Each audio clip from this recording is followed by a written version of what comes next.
በዛሬው የመለኛ ቪዲዮ ትክክለኛውንና ጣፋጩን ጎረድ ጎረድ እንዴት ማዘጋጀት እንዳለባችሁ አሳያችኋለሁ። ይህን ጎረድ ጎረድ ትክክለኛ ያስባለው ጥቂት ደቂቃዎች ከቆየ በኋላ ስለሚረጋ ነው። እንደ አንዳንድ ምግብ ቤቶች በኮሰረት በተነጠረ ዘይት አላዘጋጀ ነው። ይህ ምግብ በዘይት ሲዘጋጅ ፈጽሞ አይረጋም። ስለዚህ እናንተም በንጹህ ቂቤና ግብአቶች በቤት ውስጥ በቀላሉ እንዴት እንደምታዘጋጁት ዛሬ አሳያችኋለሁ። ጎረድ ጎረዱን ለማዘጋጀት ቀይ የበሬ ስጋ እንጠቀማለን። ዛሬ የማሳያችሁ ልኬት ለሁለት ሰው የሚበቃ ሲሆን እናንተ በዛ አርጋችሁ ማዘጋጀት ካሰባችሁ የግብአት መጠኑን ከፍ ማድረግ ይጠበቅባችኋል።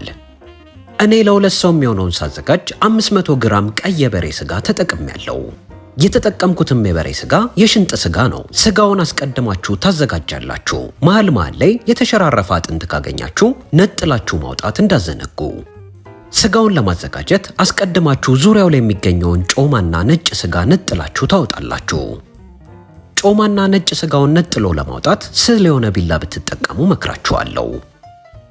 ከነጭ ስጋው በተጨማሪ መሃል ላይ ስጋው ስር ካለው እየሰነጠቃችሁ አውጥታችሁ ስሩን ነጥላችሁ ማውጣት ይኖርባችኋል። ስሩን ነጥላችሁ ካላወጣችሁ በኋላ ላይ ለማኘክ አስቸጋሪ ይሆንባችኋል። ይህን ስጋ ቤቶች ላይ የምትገዙ ከሆነ በጠዋት መሄድ ይጠበቅባችኋል። ብዙውን ጊዜ ይህ የስጋ አይነት ለክትፎ ስለሚፈለግ በጠዋት ሊያልቅ ስለሚችል በጠዋት ሄዳችሁ ብትገዙ መክራችኋለሁ። በተጨማሪ በቤት ውስጥ ቶሎ አብስሎ ለመመገብ ከፈለጋችሁ እዛው ስጋ ቤት ላይ ነጩን ገፎላችሁ ለጎረድ ጎረድ ብላችሁ አስከትፋችሁ ብታመጡት ስራ ይቀልላችኋል። አሁን ስጋው ላይ የሚገኘውን ነጭ ስጋ ሙሉ ለሙሉ ካወጣችሁ በኋላ በጣም የወፈረውን ለሁለት ተሰነጥቁታላችሁ። ለሁለት ስላሽ ከሰነጠቃችሁ በኋላ ልክ ምስሉ ላይ በምትመለከቱት መሰረት ለአበላል አመቺ እንዲሆን አነስ አርጋችሁ በአራት ማዕዘን ቅርጽ ትከትፉታላችሁ። በጎን በኩል ስላሽ ስትከትፉት ፈጽሞ መቅጠን የለበትም። አመጣጥናችሁ ወፈር አርጋችሁ መክተፍ ይኖርባችኋል።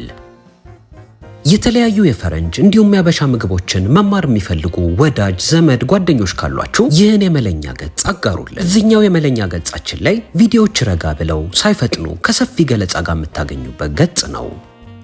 መለኛ ላይ ተመልክታችሁ ደግሞ በየቤታችሁ የሞከራችሁት ማንኛውም የምግብ አይነት ካለ የመለኛ የቴሌግራም ግሩፕ ላይ ፎቶ እንዲሁም ቪዲዮ እየቀረጻችሁ ላኩልን። የላካችሁት ምግብ ላይ ሐሳብ እንዲሁም አስተያየት ካለን እንሰጥበታለን። ቴሌግራም ላይ መለኛ ግሩፕ በሚል የመጠቀሚያ ስም ታገኙናላችሁ።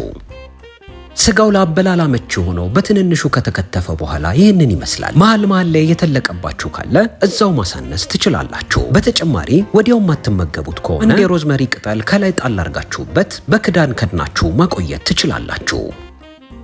አሁን ጎረድ ጎረዱን የምንለውሰውን ስልስ እናዘጋጃለን። ስልሱን ለማዘጋጀት አንድ የሾርባ ማንኪያ የተነጠረ ለጋ ቂቤ መጥበሻ ላይ ትጥዳላችሁ። የምድጃችሁን የሙቀት መጠን በጣም በዝቅተኛ ታበራላችሁ። የምድጃችሁ የሙቀት መጠን እዛው ዝቅተኛ ላይ እንዳለ ትዕግስት አርጋችሁ ቀስ እያላችሁ ታቀልጡታላችሁ። ምግብ የምታዘጋጁበት ጠረጴዛና ማንኪያ ቶሎ እንዳይቆሽሽባችሁ ምንም ተጨማሪ ወጪ ወይንም ለየት ያለ ዕቃ ሳያስፈልጋችሁ የሻይ ብርጭቆ ማስቀመጫ ላይ እያሳረፋችሁ ምግባችሁን ማዘጋጀት ትችላላችሁ። ይህን ወርቅ የመሰለ የተነጠረ ለጋ ቂቤና ዛሬ ጎረድ ጎረዱን ለማዘጋጀት የምንጠቀመውን በርበሬና ሚጥሚጣ ማዘዝ ለምትፈልጉ የመለኛ ተከታታዮች የኢንስታግራም ገጻችን ላይ መልእክት በመላክ ማዘዝ ትችላላችሁ። ከቂቤው ከበርበሬውና ከሚጥሚጣው በተጨማሪ በሶ፣ የቡላ ዱቄት፣ የማቁላያ ቅመም፣ የመከለሻ ቅመም፣ ያልጫ ቅመም፣ ምጥን ሽሮ፣ ነጭ ሽሮና የሽምብራ ሽሮ ለሽያጭ አቅርበናል። ለየት ያለና የበርበሬዎች ሁሉ ንጉስ የሆነውን የማረቆ በርበሬ ለምትፈልጉ ደግሞ በቆንጆ መልኩ የተዘጋጀ የማረቆ በርበሬ እኛ ጋር ይገኛል። የመለኛን የምግብ ግብአቶችም በግልና በቡድን ሆናችሁ መግዛት ትችላላችሁ። በቡድን መግዛት ለምትፈልጉ ልዩ የሆነ ቅናሽ ይጠብቃችኋል። ቂቤውን ምስሉ ላይ በምትመለከቱት መሰረት በዝቅተኛ ሙቀት ካቀለጣችሁት በኋላ አንድ የቡና ማንኪያ ኮረሪማ ከላይ ታስገባላችሁ። ኮረሪማውን ከላይ ከጨመራችሁ በኋላ በሚገባ ትቀላቀሉታላችሁ። የኮረሪማ ቅመም በቀላሉ በቤት ውስጥ እንዴት እንደሚዘጋጅ ከዚህ በፊት በመለኛ ገጽ ስላሳየናችሁ እዚሁ ገጻችን ላይ መመልከት ትችላላችሁ። አሁን የምትፈልጉትን ያህል ጨው ከላይ ታስገባላችሁ። ሁሉም ሰው የሚፈልገው የጨው መጠን ሊለያይ ስለሚችል የጨው ምጣኔውን ለእናንተ ትቼዋለሁ። ጨውን ከጨመራችሁ በኋላ ምድጃችሁን ሙሉ ለሙሉ ታጠፉና ግማሽ የሾርባ ማንኪያ የማረቆ በርበሬ ከላይ ተጨምራላችሁ። በርበሬውን ከጨመራችሁ በኋላ ምድጃው ቶሎ ካልቀዘቀዘላችሁ ልክ እኔ እንደማደርገው ብድግ እያረጋችሁ ማማሰል ይኖርባችኋል። እዚህ ጋር ምድጃውም መጥበሻውም ከመጠን በላይ ከጋለ በርበሬውን ሊያቃጥልባችሁ ስለሚችል ከምድጃው እያወረዳችሁ ማማሰል ይኖርባችኋል። በርበሬውን ከቂቤው ጋር በሚገባ ከቀላቀላችሁ በኋላ አንድ የቡና ማንኪያ ሚጥሚጣ ትጨምራላችሁ። ሚጥሚጣው ላይ የተወሰነ ጨው ስለሚኖረው የምታስገቡት የጨው መጠን ላይ መጠንቀቅ ይኖርባችኋል። አሁን አንድ የቡና ማንኪያ ሚጥሚጣ ከላይ ታደርጋላችሁ። የምታዘጋጁት ጎረድ ጎረድ የበለጠ እንዲያቃጥል ከፈለጋችሁ ተጨማሪ ሚጥሚጣ ማስገባት ትችላላችሁ። ሚጥሚጣውን ቂቤው ላይ ከጨመራችሁ በኋላ ልክ እንደ መጀመሪያው መጥበሻው ከጋለባችሁ ብድግ እያረጋችሁ ማማሰል ትችላላችሁ። በተጨማሪ እዚህ ጋር አንድ መዘንጋት የሌለባችሁ ነገር መጥበሻው ስር ጨው ሙሉ ለሙሉ ላይ ማሟ ስለሚችል በሚገባ ማማሰል ይኖርባችኋል።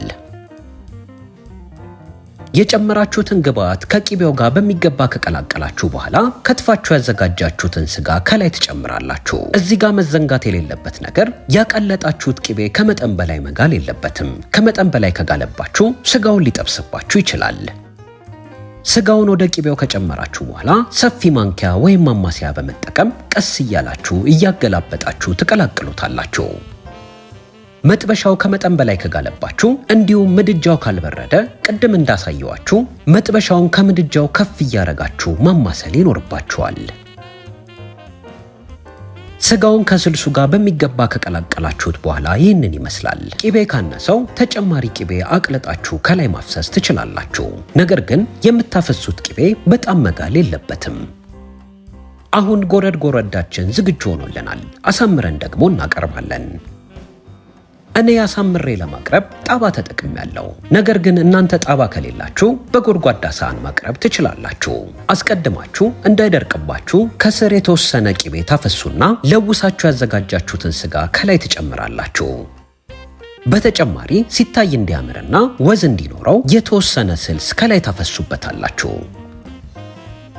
ጎረድ ጎረድ እንግዲህ እንዲህ ነው የሚዘጋጀው። ሁላችሁም በየቤታችሁ ሞክራችሁት እንደምትወዱት ተስፋ እናደርጋለን። ከሞከራችሁት ደግሞ የመለኛ የቴሌግራም ግሩፕ ላይ ፎቶ እንዲሁም ቪዲዮ እየቀረጻችሁ ላኩልን። ሐሳብና አስተያየት ካለን እንሰጥበታለን። ቴሌግራም ላይ መለኛ ግሩፕ በሚል የመጠቀሚያ ስም ታገኙናላችሁ።